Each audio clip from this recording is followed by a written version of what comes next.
Robert Louis Stevenson once said, "The most beautiful adventures are not those we go to seek." Let's have ourselves a pocket sized pep talk because my guest today has been on a few beautiful adventures of his own. And one of those adventures involves me. A Pocket Sized Pep Talk, the podcast that can help energize your business and your life with a quick, inspiring message. Now, here's your host, Rob Jollis. Today's guest, Doug Sandler, is an entrepreneur in every sense of the word.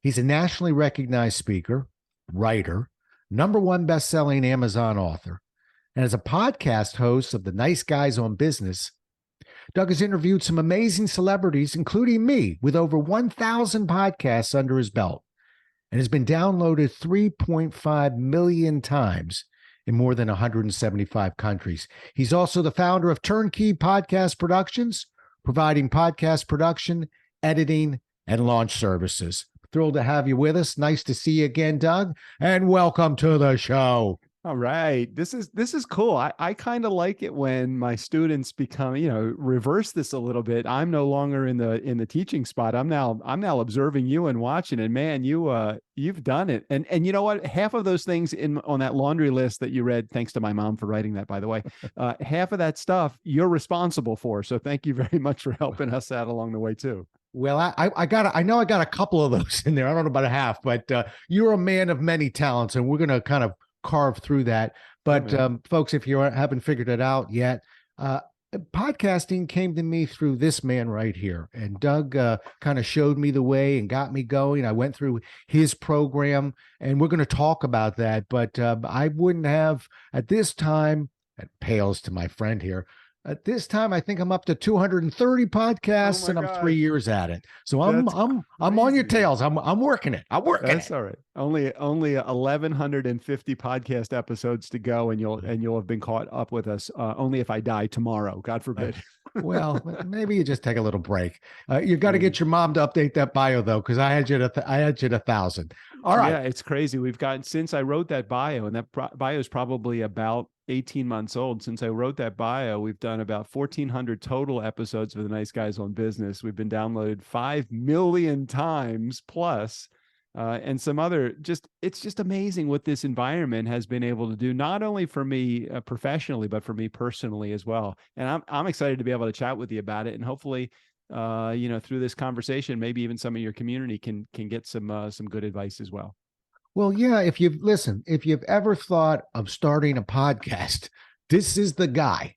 So, and now we'll both earn it, see what we do, see how we come out at the end here. So let's start with your journey, okay? Because you've got a very interesting journey. You didn't just all of a sudden pop up here. So kind of walk me through the Doug Sandler journey.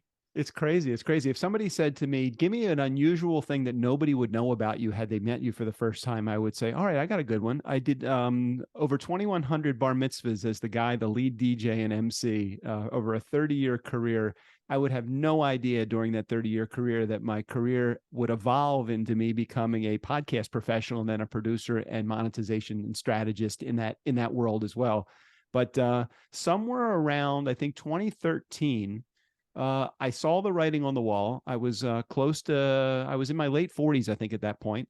And I saw the opportunity for me to maybe start to begin to make a transition to something else, because my amount of bar mitzvahs that I was working was starting to slightly tail off. It was going from like 85 a year down to 80 a year, down to 75, and somewhere around 45 or 50 a year. I said, you know what, I don't think this is going in the right direction. And I have an opportunity to either lean into it some more, or I could figure out where is my life going to go from here. I met a guy at my synagogue who introduced me to you. I think he was your cousin or is your cousin. And I was thinking about writing a book, and that was the transition to the book. You introduced me to the writing world, and then subsequently the speaking and coaching profession. And as a way to promote my book, which you helped me write, by the way, I launched this podcast as a promotional tool. The promotional tool became a way for me to meet the public. And somebody in my audience probably 8 years ago said, I love all that stuff that you wrote about, but I don't want to talk about that. Can you actually teach me how to do this podcast thing? And that was the first of over 300 clients ago. And it's been 8 years. It's been a really interesting run. And I would not have imagined that I would be here today talking to you from the perspective of a podcast coach, strategist, and launch professional at all. Yeah, what a journey. And there's one other little piece. I'm not sure if you avoided it or you forgot it, but Doug and I actually met. Yeah, like 8 years before that, or so, because Doug handled one of my children's bar mitzvahs, if not two. And we were both sitting there. We were both sitting there directly across the desk from each other, and we're like, we had no clue. It took your wife, a third party in this, not even seeing both of us sitting across the table from each other, to say, hey, you guys know each other, right? Right.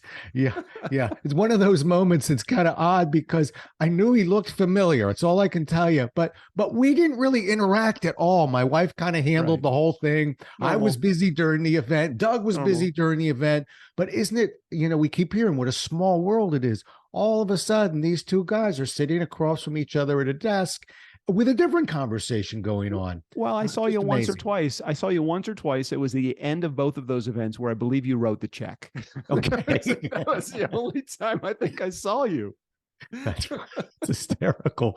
Well, you got your hand in a lot of businesses. And what's interesting to me is we're talking about a DJ, we're talking about an author, a speaker, we're talking about a podcast host, we're talking about somebody who's figured out a way of helping people in a very simple manner to get their podcast going. So you're a man of sort of many businesses. What I'm always looking for is similarities, is things, because we've got all kinds of entrepreneurs and businesses listening to us now. So tell me some things that I know in sales training are things that are common no matter what the business is from a sales perspective. Mm-hmm. Talk to me from a business perspective of some similarities where all those lines begin to intersect for you. Well, they're all connected. You mentioned all of those things. You said something about being an author and a speaker and a writer and a podcast host. And really, if you think about that, with the exception of my DJ business, which was my former career, all of those other things that you said are all interconnected. Whenever anybody comes into my world of podcasting, I always tell everybody, think about your podcast as not a spoke on the wheel, but actually the hub by which everything runs through. So if I'm a podcaster and I want to write something, man, what a great way to write it is to speak it into existence through using my podcast as the tool.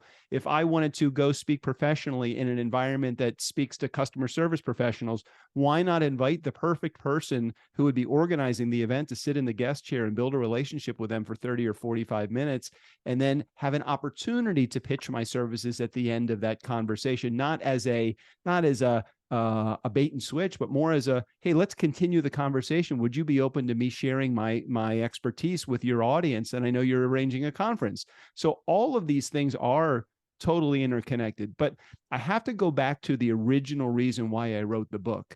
The original reason I wrote the book, which connects really everything, is the idea that you can be successful at business if you do really three things. You tell the truth, you're a nice guy, and you return your correspondence, your emails, your phone calls, or whatever it is that technology brings us together. It's amazing the through line that you can build success upon if you just are a nice person, you tell the truth in every environment, and you just return your correspondence and you exceed those expectations at every step of the way. So that was the philosophy that I had in my DJ business, which made me a guy that had done, let's say the average DJ in the DC marketplace was making $300 to $500 a job. And I don't know if you knew until you wrote the check, but that would be a $5,000 check that people were writing to me at the end of those events. And people would say, how is it you're making 10 times more what the average person's making in the DJ business? And I would say, it's simple. I return my phone calls. I'm a nice guy and I tell the truth. And so that is the through line on everything in every business that I've ever created through myself. Yeah, that's, and it's so true because, we teach this in sales, in the absence of value, price is always the most important criteria. Right, but here we're talking to an individual who builds value. And yes, I was looking for a wonderful DJ for an amazing event that would be a once in a lifetime for my family and my children. The particular child that was being born bat mitzvahed at the time. And I don't know if it's okay for me to say this, which means I'm going to say it, but I came to Doug about 3 weeks ago. We've been booked for a couple of months, but I came to Doug about 3 weeks ago and I said, I got a wedding coming up. Can I coax you out of retirement? He said, no. I know, but All I right. was looking for you again. I want I you to know know that, and I appreciate that. I felt like I would have either been too expensive or not available. I didn't want to do it. Yeah, it's because you're on the West Coast now and I'm on the That is East very Coast. true. So Yeah. that would have been the first part, flying you out here. But Hey, okay. listen, I would say that for the probably 200 or 300 clients that I have serviced since I've been out here in the West Coast, they had no idea that I lived on the West Coast, was actually commuting back to Washington, D.C. to do their events until I actually showed up. I didn't share that with them because I didn't want them being nervous that this guy that lives 2,800 miles away was not going to show up. Again, part of delivering is the importance of understanding that you've got to deliver no matter where you are, no matter what circumstance that you're in. And I never let me being on the West Coast be a barrier between me and the job itself. Yeah. And, I want to pick up on something you said, because I wrote a piece a few weeks ago called The End After the End. And I related it to sales, but I learned it in podcasting. And what I learned in sales, traditionally, when we talk about closing, we talk about once we get the order, once we get the name, the sign on the line that is dotted, the old school says, get out of there. Right. And what I learned from podcasting was some of the most valuable conversations I was having, and you just touched on it, was after the podcast, when everyone was a little bit more relaxed and they said, and they saw, hey, that was a really great conversation. I think I'm appreciating this individual a little bit more. So all of a sudden, I'm having a more authentic conversation at the end. It's hard in the beginning, just like in sales, because everybody's a little bit anxious and the guards are up a little bit. So I learned that really one of the most valuable times to have a conversation with a client, be it after a podcast or after an appointment, is right at the end there. And I learned that in podcasting. I want to touch upon that because I think that is a point that is so often overlooked. With you and me, let's say that I had not met you and you are a person that potentially would buy a product or service that I have, and I'm a salesperson. When I ask you questions as a salesperson and you being the prospect, there's this bit of tension. And, my dad used to call it the salesperson prospect dance. I'm going to ask you a question. You're going to be guarded to a degree that the answer that you give is going to be very pointed and guarded, because anything that you say will be used against you in the sales cycle. Right. However, as an interviewer of a podcast, interviewing a person that is potentially maybe even interested in the products or services that I have, this microphone becomes truth serum. So I can ask you almost any question. Like, let's say that you were going to potentially be in a position to hire me as a consultant to come in your organization and teach your team about customer service. As an interviewer, I can say, hey, what's some of the stuff that keeps you up at night when it comes to customer service that you really feel like your organization is lacking? Now, you got to be able to ask that in a way that's not offensive, especially if a crowd is listening to your podcast. So you ask it in a gentle way, but you're more likely to give me the truthful answer if we have a microphone and I'm an interviewer and you're an interviewee, as opposed to me being a salesperson and coming to you and saying, hey, look, I've examined your organization. I know there's probably some holes in your organization when it comes to customer service. Hey, Rob, what's some of that stuff that keeps you up at night when it comes to, really delivering exemplary customer service? Now, you as a prospect are going to look at me as a sales guy and say, I don't have anything that would, you're going to guard your answer. And so podcasting has really lowered that guard window considerably. And it really does allow you to put somebody, now, if you do it strategically, you are only putting people into your guest seat that are pre-qualified to buy the products and services that you have. They also have a great story to share with your audience. But if you put the right person in your guest seat, you have a much higher likelihood of closing that person into a sale of whatever it is that you're selling. Do you follow what I'm saying? Oh yeah. Yeah. Okay. Oh, I didn't follow it until I started getting involved, and I started noticing this pattern of, wow, it's like, as you say, the guard is really down. Now I found it up just slightly early because the truth serum was working, but there was still some anxiety in my client. Right. Now we're coming down the home stretch. That didn't hurt. That hurt so bad at all. And I love finishing by asking a client, what can I do for you? Right. And having that kind of conversation. And that's where the real truth serum to me started coming out of people just opening up more. And that podcast conversation does it. I want to throw one more thing into the equation. If the minds of your listeners, your community is already not blown by oh, wait a minute, you're prospecting not for your audience, but for your guests. Think about this. Designing a pre-qualification application so that when people want to be in your guest seat, you're actually asking some questions that will help determine, even before you have one conversation with them, if they're potentially pre-qualified for the products and services that you have.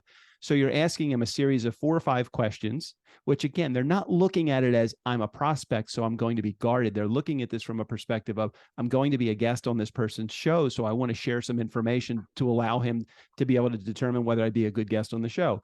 Now, you're not having people apply to be guests on your show. You're actually having people apply to be clients. Right. Now, think about the process, the head game that you can, the head trash that you can now get rid of if you say, hey, wait a second. I have 50 to 75 people every week that apply to be on my show. All I need to do is put them through a slightly different filter to determine whether they're pre-qualified. So I can put 2, 3, 4 people into my guest seat every week that are pre-qualified. So I actually have a line of people waiting to become clients, not a line of people waiting to be guests. That completely revolutionized my thought and my outlook on what my prospect was really serving the purpose of. Wow. And it's moving right into my next question, which is the most common question I get asked of me, almost with a sneer, is podcasting. There's a lot of podcasts out there. You making any money on that podcast there, Joel's? And you're coming from a completely different angle. I'm assuming Doug's laughing right now. That was good, Joel's. I'm assuming you've heard that question before. I hear it all the time. Yeah. And you're giving a very interesting answer that I don't think people are looking at that angle. For me, if I could I hit it a little bit differently. I don't have that line of guests. I've got a steady flow, usually coming through publicists. I typically interview authors. So my answer is the same. I actually don't really want an advertiser, in the middle of this great conversation we're having, going, hey, Doug, 1 second. Hey, a little Brill cream, a little dab will do ya. Now back to Doug Sandler and his amazing points. I don't want that. But what I find is that by extending my network and having these authentic conversations, in a sense, I am opening. I'm seeing a lot of seminar activity, a lot of coaching activity. I don't have to really ask for it. Right. It's just coming through conversations and listeners. And so for those who are listening going, where's the dollar? Don't look for the advertisers. Okay. Right. You get enough downloads. I can tell you right now, looking at Doug's downloads, he won't have any problem bringing in advertisers. And yet, do you have an advertiser on your podcast? No, because I don't look for advertisers. That's not what I'm looking for. While I could probably make tens, if not hundreds of thousands of dollars a year in advertisers, I don't want to create another job for myself unrelated to what I do. So I don't want to go out there and start prospecting for advertisers. And believe me, I have a number of people that come to me that say, I want to advertise on your show. I'm not looking for advertisers. Now, that being said, when that person says to you, are you making any money podcasting? What they're actually saying is, are you like Joe Rogan or Tim Ferriss that is making your money through podcasting via advertising and sponsorship? And the reality of it is normal people like you and me, even with millions of total downloads, when it comes down to the per episode download count, it may only be in the hundreds or thousands for most people. The average podcast gets under 200 downloads per episode. So when you look at the industry standards, you might say, well, that's worth about 10 or 15 bucks in advertising dollars. Who wants to put any time into selling $10 or $15 advertising spots? So I gently would say to those people, that's not my form of monetization for my show. There are 5 other ways, however, that we're killing it when it comes to monetization. And those things are turning my guests into clients, turning my audience into potential clients. I'd rather have 20 people taking action listening to my show than 20,000 people that do nothing. So Advertising and sponsorship isn't there, but it is turning my guests into clients, turning my community of listeners into clients. It would be things like turning my guest into a referral source. It could be something like finding a joint venture partner where we're working on a project together that from somebody that sat in the guest seat. It could be any number of, hey, look, I really don't know where we fit together in this world, but I know you have a product or service that would complement mine. Why don't we have a meeting that we can figure out a project that we can do together?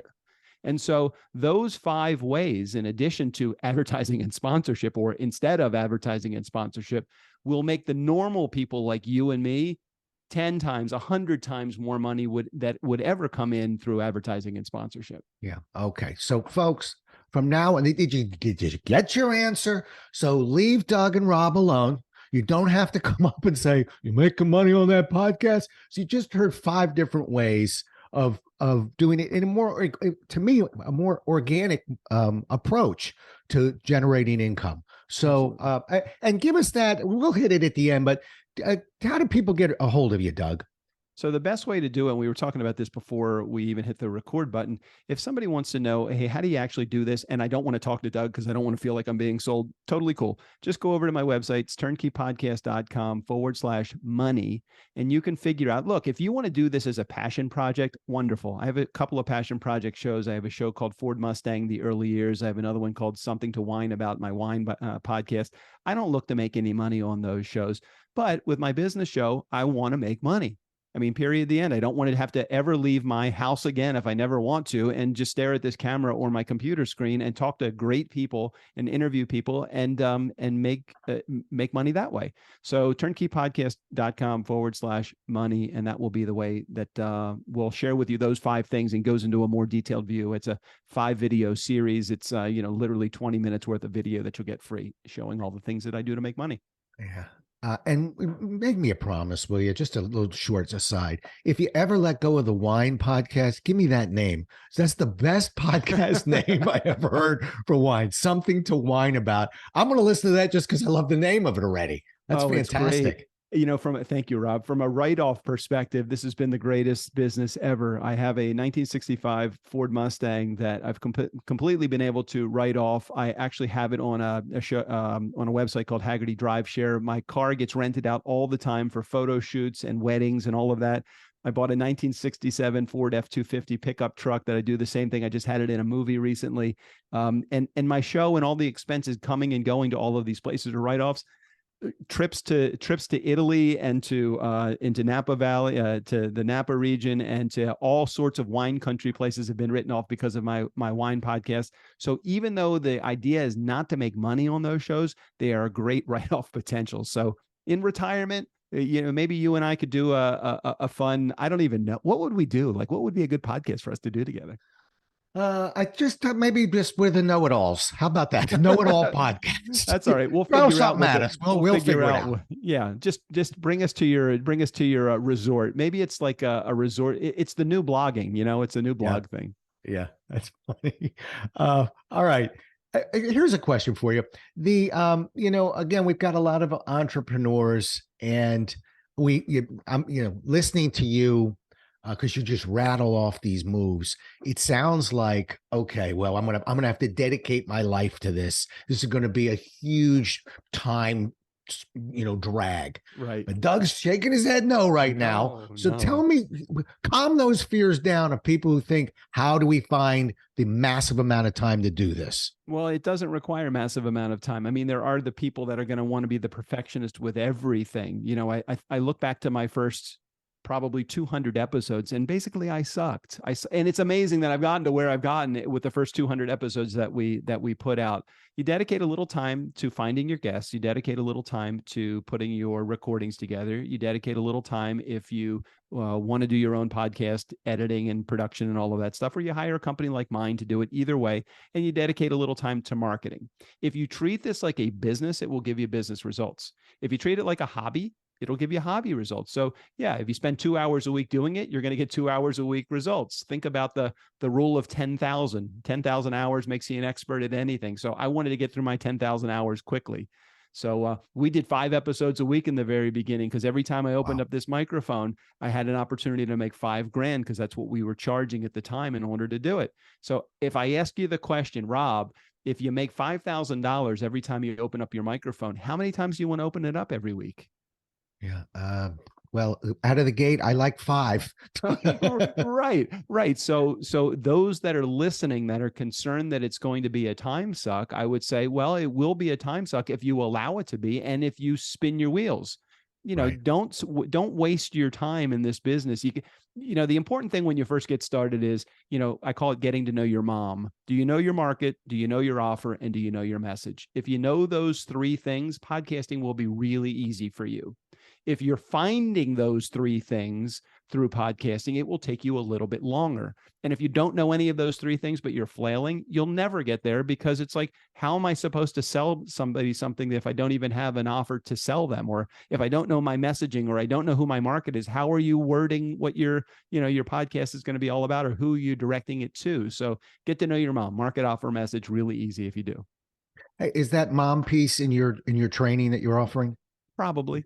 Probably. It's Okay. probably in there. Well, I wink, didn't just wink. make it up. Wink, wink. Make sure it's in there, because that's a nice little piece there. I'm a process guy. Remember, I'm an ex-zeroid. So the moment you hit on little process maneuvers like that, always catches my ear, catches my eye.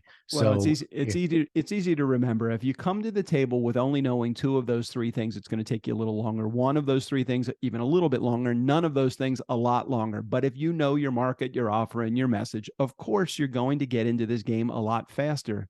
We'll recreate. We'll invent some things through the process, and other opportunities will arise from being a podcaster. But go into it knowing your market, offer, and message, and you'll actually excel at this a lot faster. fantastic.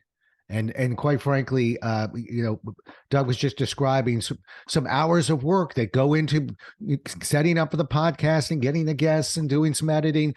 But I've never put more than 5 hours into a podcast, and I could work for $1,000 an hour. So There you go. I think you've handled that objection just fine. Well, and Let's- it's interesting because you say you put 5 hours into it.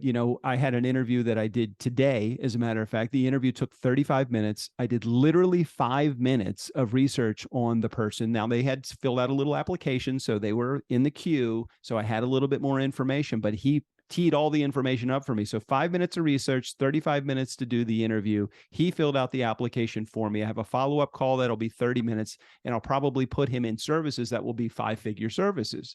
So for me, it's like, hey, was it worth an hour of time to make $10,000 potentially? Yeah. Yeah. But now I've been at the game a long time now. So I've been at the game for 8 years and 1,400 episodes of my show. So I have it pretty dialed in. Will the beginner be that way? Probably not. But can the beginner be that way? If they have the right coach behind them, they certainly can. When I went to write a book, you made some really easy, you broke it down into some simple science. You basically said, it's going to be 10 pages a week for 20 weeks equals a 200-page book. And I just said, hey, okay, let me even break it down further. That's a page and a half a day. Anybody can write a page and a half a day. And as soon as you said that to me, I'm like, okay, I can do this. I know I can do this. And 20 weeks later, we birthed a 165-page book. Yeah. And again, thanks to you encouraging me along the way, I never would have done it if I didn't have an accountability coach. And I always find that that's the benefit of having somebody that's on your side, like a podcast coach, to help you do that. Right. Well, and the thanks go right back out to you, because I'm living proof of what you teach and the way you teach it and what you've been able to discover, because I only had one coach and mentor, and that was you. And I will tell you that to me, one of the nicest things that's happened to me over the past 3 years is this podcast. Really enjoyed it. And it's nice. It's the same with you. You can write a book and kind of flail away, or you can find somebody who's written a couple of books and shorten that learning curve a little bit. That's what you did. I tried to do that from a book perspective for you. That's what you did for a podcast perspective for me. For those who are listening, if it isn't Doug, find another Doug. But find if you want to move up this curve, get somebody out there to help you. Agreed. Okay. All right, I'm coming down the home stretch, although I could talk forever with you. And I cut Doug off about 2 minutes when we got on because I said, I want it all on the air. Understood. But we'll finish up a little bit off the air because it's so great seeing you again. But let's go back to the book. I just want to I want to hear a little bit about it because it did seem to and we talked about it. It's kind of, people ask, you make a lot of money on a book, hang tight. It's a little bit like a podcast, opens up a market, etc. But how did writing the book kind of shape that next chapter when you were kind of leaving DJing and starting moving forward? How did it shape that part of your life? Well, I used all the lessons that I had learned in the previous 30 years of being a bar mitzvah DJ and put all of those customer service, nice guy finish first lessons into the book. So the book is directly related to the things that I used to make me successful at that first part of my life. So for me, the podcast, the book was really just a beginning tool that I used to. I think it's like a calling card, If I have a calling card that's a book versus a guy that's got a business card, I think I'm going to win the gig every time because it's like, hey, this guy's got a book. You got a best-selling book on your side. And again, you put me together with the right publisher that helped me make that happen. When you have the right publisher on your side and the right book coach and you design it properly, that book can actually open up a lot of doors for you. So the book opened up the doors. The book actually was the catalyst why I started the podcast because I didn't have a promotional tool. I was not in a position to spend $3,500 or $4,000 a month on a publicist. So I said, hey, let me take a crack at doing this myself. I launched the podcast, and the podcast was used as a way to really promote the book. Now, at $2 a piece, you don't really make a lot of money of income on the sale of your book. Very similar to downloads, we are not going to get Stephen King book author type of sales, but we will get enough sales to open up enough doors that I can use that as leverage to maybe take my career to the next level. So if it opened up a door with Gary Vaynerchuk, and it opened up a door with Arianna Huffington, and it opened up a door with Dan Harris from Good Morning America, just enough for me to be able to send something to these guys to say, hey, why don't you come on my podcast? Again, just leverage. And those three people really became the cornerstone of the VIPs, that in Rob Jallis, of course, the VIPs of the people that came onto my show to help kind of launch this thing to the next level. Gary V came on my show when I bet I had routinely 200 downloads. So it wasn't like I was burning up the podcast treads. And the same thing with Arianna Huffington. She was releasing a book called Sleep Revolution at the time. And I probably had 300 or 400 downloads an episode at that point. And when Bill Harris Dan Harris from Good Morning America came on the show, I might have had a few more than that. And he was talking about, anxiety and stress and tension. And that's such a great hot topic for the entrepreneurial world. So all of these people had the right time, and the book really helped me use it. I used the book as leverage to get all of these guests onto the show. Yeah. Hey, I'm going to stop there just for a second because if it's okay and you feel comfortable telling this story, but I recall a story that you told about Arianna Huffington, how you got her to be a guest. Before you launch into it, what I loved about the story so don't look too hard, was the guts you showed just reaching out to that individual. I sort of smiled when you told me about it. You recall that at all? Wow. I mean, I remember a part of the story. I didn't remember anything so grand about it, but I think her publicist had placed a couple of other people on the show. And I said to the publicist, hey, I'd love it. I know that I only have a couple hundred people that are listening to the show right now, but I think her message would really be inspirational to the entrepreneurs that are in my community to hear about how sleep and lack of sleep are probably affecting their world. I don't remember doing anything special other than the tenacity to follow up again and again and again, as the same thing I did with Gary V's assistant. I don't even Tyler was his name.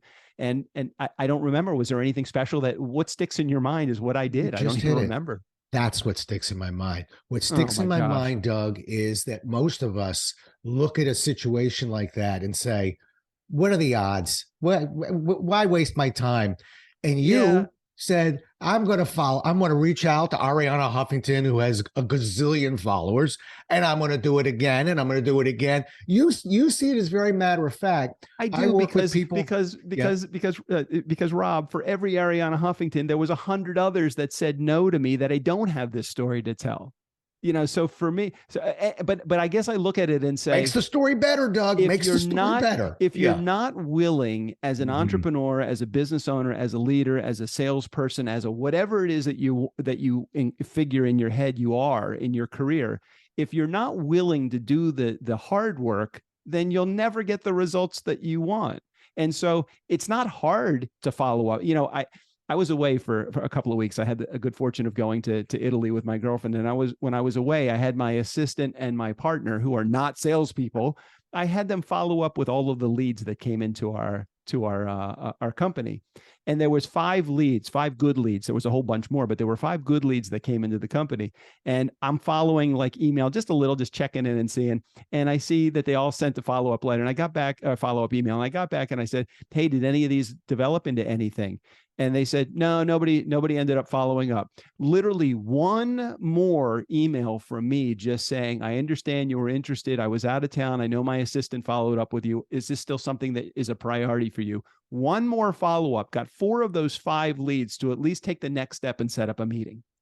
Where if given the opportunity to leave it alone because you were rejected by somebody that's out there, then yes, you are not going to succeed at selling or at growing a business, because you've got to face that rejection right in your face and just say, F it, I'm going to just keep going on. And so I did that with Ariana's publicist, and I did that with Gary Vee's publicist and Dan's publicist. The chief of staff for Biden, Ron Klain,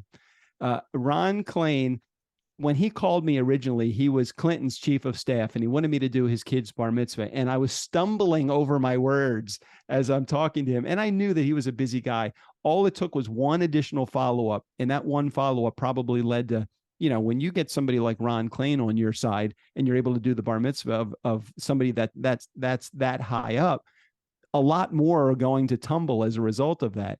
And if I hadn't done that one additional follow-up, or the second follow-up after that when he didn't respond, or the third follow-up, I wouldn't have gotten that gig that led to hundreds of thousands of dollars in additional business for me. You've got to be willing to do the work. And if you're not willing to do the work, don't even get started, because you're going to waste your time.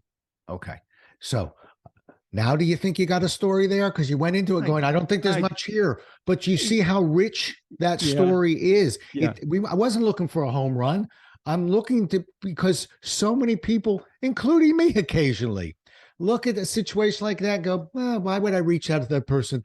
She'll probably say no. Well, she probably will a few times, but we never know. You are a guy who just keeps gnawing away at it. And it's inspirational to me. It truly is. Thank you. That's what I do. And if somebody were to say to me when I first started my podcast and was promoting my customer service consulting business and my speaking business, which is exactly what my podcast was all about, Nice Guys Finish First, I would have missed or not even seen the opportunity when Lou Diamond called me 18 months into starting the show and said, hey, I don't even want to talk about this customer service stuff. Can you teach me how to launch a podcast? I could have easily said to him, not what I do. Sorry.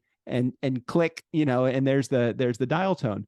But I said, I was honest. I said, Lou, I appreciate you being a loyal listener to the show. I don't even know how much I would charge you. What would you be willing to pay for something like that?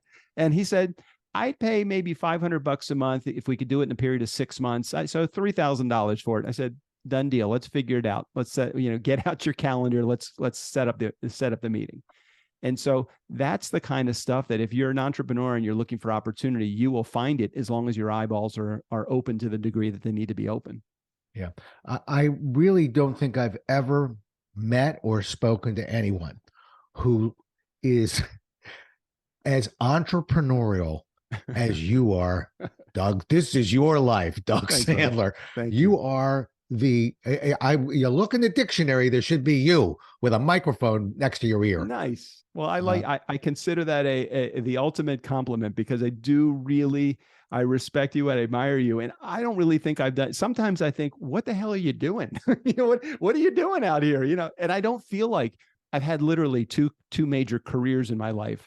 I have not been all over the map, but I do look for opportunity. And how can I possibly crowbar that opportunity into what I am doing right now? I am always on the look. And I don't think, I don't know that you would be 100% truthful here on the air, because I think that you wouldn't throw me under the bus, but am I a schemer? Do I feel slick to you, or do I feel like, underhand? Of course not. That's right. I just feel like I'm just doing what I should be doing as an entrepreneur and building my life and building my business. Right. It's a matter of, I got into coaching. I don't mind a big coach. I don't, folks, don't come to me for coaching. I refuse. But when I got, how's that for a marketing plan? That's good. That's good. But it was, if I was going to write an article, it would be called Just Leaving Money on the Table. There's certain things that we do. That story that you told where Lou Diamond Phillips? Is that what you said? Yeah. Well, not Lou Diamond Phillips, but Lou Diamond is his name. It's a different Lou Diamond. All right. Leave the Phillips out. But you had somebody reach out. You could have said no. But no, you're an entrepreneur. You said, okay, we'll figure it out. I even like the way you priced it, which is to go right back to the customer and say, you tell me. Now, you do 3 or 4 of those, you don't have to ask that question anymore. Right. You know the answer. Right. All right. I got one final question for you. I'll leave you alone. If you could go back and talk to a young Doug Sandler, because of all these iterations of your life, what would you whisper into your ear, maybe just to shorten the path to where you are right now? Don't worry, be happy. Everything's going to be okay. It is. Isn't it true that everything works out okay for the people that think that everything's going to work out okay? Yeah. I mean, I've had an amazing career of being able to do what I want, when I want, with whom I want for the last, I'm 58 years old. So since I was 18 years old, I've done what I want. There was one short time in my life that I was working at a regular job and I didn't like it. I remember I had an opportunity to go to Europe with a friend of mine. And I went to my boss at the time and said, Carrie, I'd love to be able to go, with my friend. And she said, well, you're going to miss the January kickoff meeting. You really shouldn't go. It's not a good idea. And I didn't go. And I'm thinking, damn, I really missed a great opportunity in my life personally, because I went to a January kickoff meeting where everybody was in that room, probably twiddling their thumbs thinking, when's this shit going to be over already? So stuff like that happens. I appreciate all the accolades that you have showered upon me. I feel like I'm just living my life, doing what I want. Everything is going to be okay, because that's the way it's going to be. I'm going to make it that way. Yeah. And I brought this quote out a few times, but I'll bring it out again because it's sitting by my coffee bar. It's a quote that I think you'll appreciate. And I've actually looked and can't find the author of the quote. I've Googled it, but I love this quote. Worry is the misuse of your imagination. And and so you're a guy who basically is reaching back and whispering into young Doug's ear, don't misuse your imagination. Totally, 100%. Right? That's a great, and I love the way you presented that. You're 100% right. Don't misuse your imagination. I love it. Yeah. All right, man. One last time, how do people get a hold of you? turnkeypodcast.com/money. There you go. As easy as that. And once you go in through that door and into the kingdom of Doug Sandler, you'll see all of his things around. He'll take good care of you. He's taking good care of me. Listen, can't thank you enough, not only for this conversation, but for your friendship. And it's exciting that 2 guys met each other and we're able to support each other in different ways. It's just an interesting story. Same, my brother. I've enjoyed this conversation, and I know we have many more years of our fun and friendship ahead of us. So thanks for being here as well. You bet. Well, we'll do it again as well as we can next time, everyone. Until then, stay safe. Thanks so much for listening. If you enjoyed today's show, please rate and recommend it on iTunes, Outcast, or wherever you get your podcasts. You can also get more information on this show and Rob at jollis.com.